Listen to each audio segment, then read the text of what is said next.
want to thank Patricia very much for inviting me here, especially being in the significant minority amongst the people attending.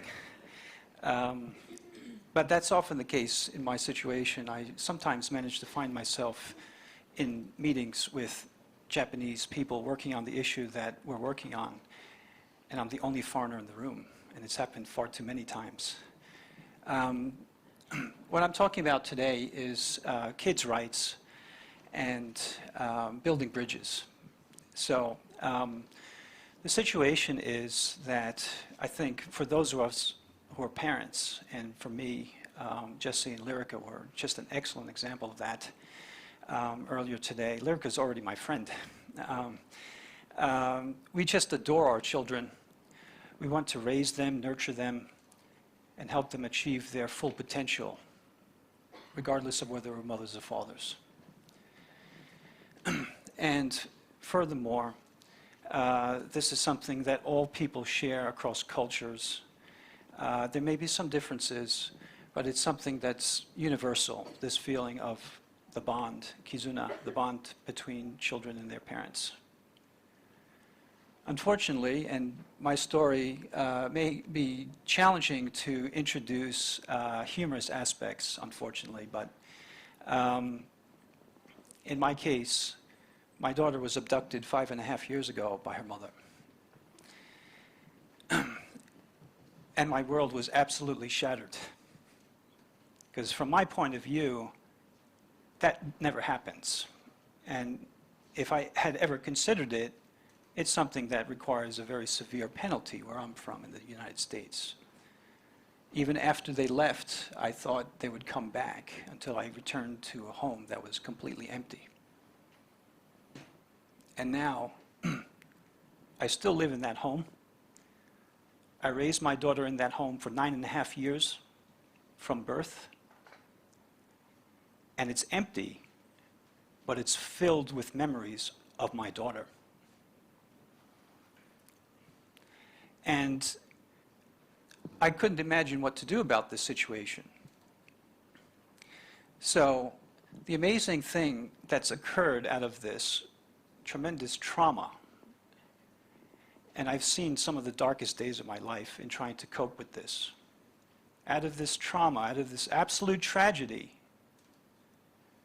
I've managed to find my life purpose. And that is to protect the human rights of all children in Japan, regardless of whether they're Japanese or international marriages or what have you.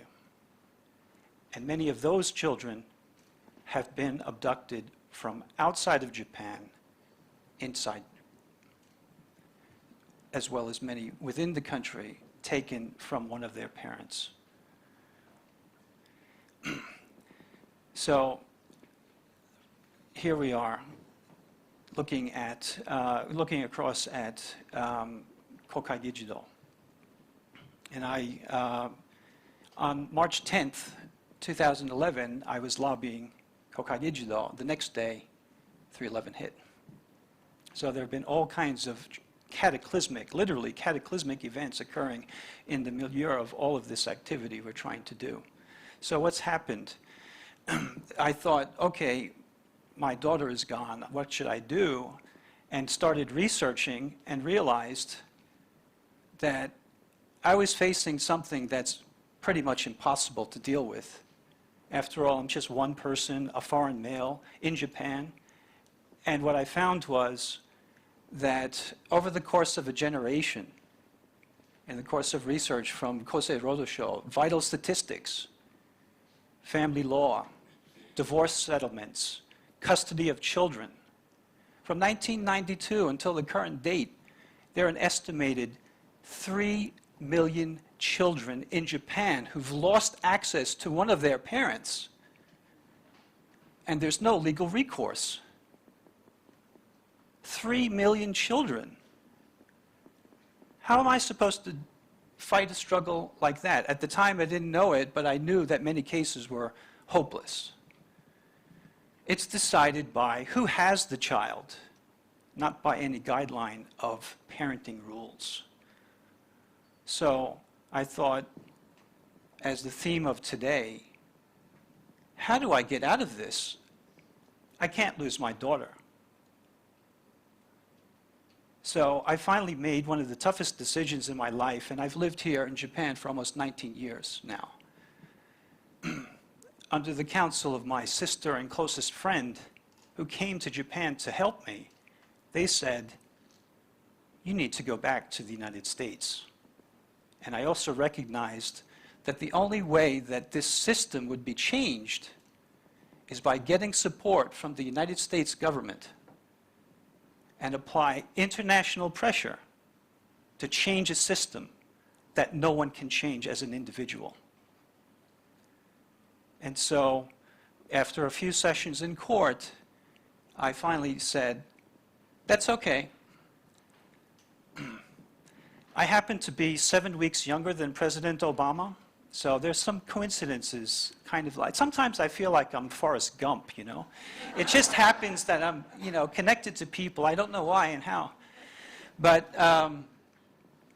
as a consequence of that, I know 3 of his high school classmates. They studied in Hawaii as high school students, and we studied together at Harvard University. Had I decided to stay in New York, where I'm from, at Columbia, then I would have been a classmate of President Obama back in the day. Just a coincidence, I don't know. But what I declared in the family court was that I would inform the president. At that time, he was president-elect, December 2008, inform President Obama about my daughter's case. And it was an absolute and firm commitment. Failure is not an option when it comes to your kids. So I then went on a path maybe less traveled for all these parents that have had this situation. What I decided to do was I needed to go back to the United States, get support from the US government, and then when that was going along, I came back, returned to Japan, and decided that I needed to work with Japanese people who are working on this issue so that we can work together. That's the only way to get things done, is working together across demographic divides, or as I say, building bridges across those. Lo and behold, I get off and I'm looking at this out of the station, Korakuen Station. I'm trying to find a conference, a symposium about, you know, children's rights and all of these kinds of scenarios in family law. And I look across, I'm lost. I'm looking across and I see this Japanese guy walking across the street. And I said, you know, Shou daigaku wa doko desu ka? And he said, oh, I'm going there too, in English. Would you like to come with me? I said, yeah, okay. Within 15 minutes of the walk up to the university, we bonded like this.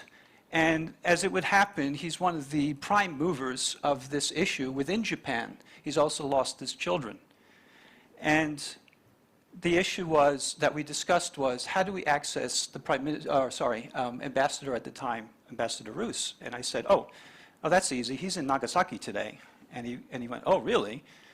And since that time, we've been collaborating, building bridges across countries, sharing information amongst governments to move people closer to a solution.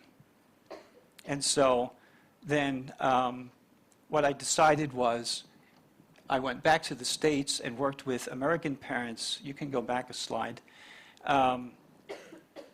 We passed, as a consequence of the activity, a resolution in the House of Representatives. It passed by a vote of 416 to 1. In terms of human rights, it's not, you know, a political issue. It's not a bipartisan issue. I'm sorry, it's not a political issue that divides parties. It's a bipartisan issue. So 416 to 1. This is our champion in Congress, Congressman Chris Smith of New Jersey. He's been fighting human rights issues for 32 years in Congress. He's passed several bills regarding those kinds of things.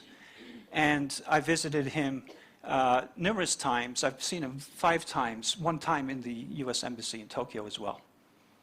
Then furthermore, we passed legislation, condemnation in the Senate as well, with no opposition.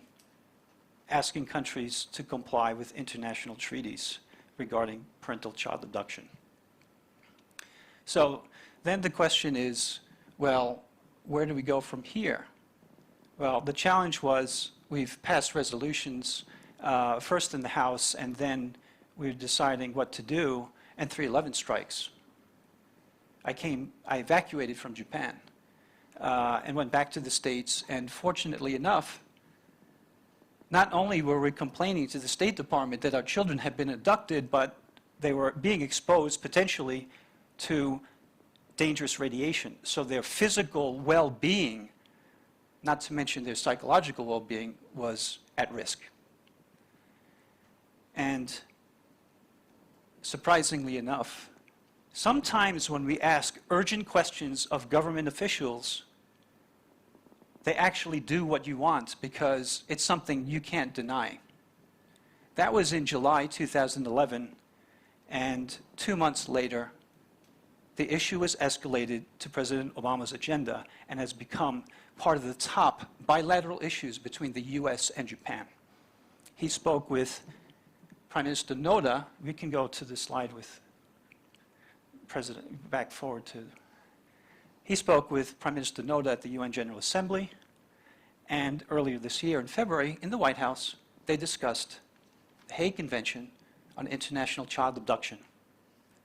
As a consequence of our urgent advocacy in the United States with the State Department, with Congress, with the House of Representatives, with the Senate, it finally escalated to the highest levels. And sometimes that's where the discussion needs to be held in order to change deeply entrenched opinions. But it's about the children. So it's not an issue of gender differences, it's about children.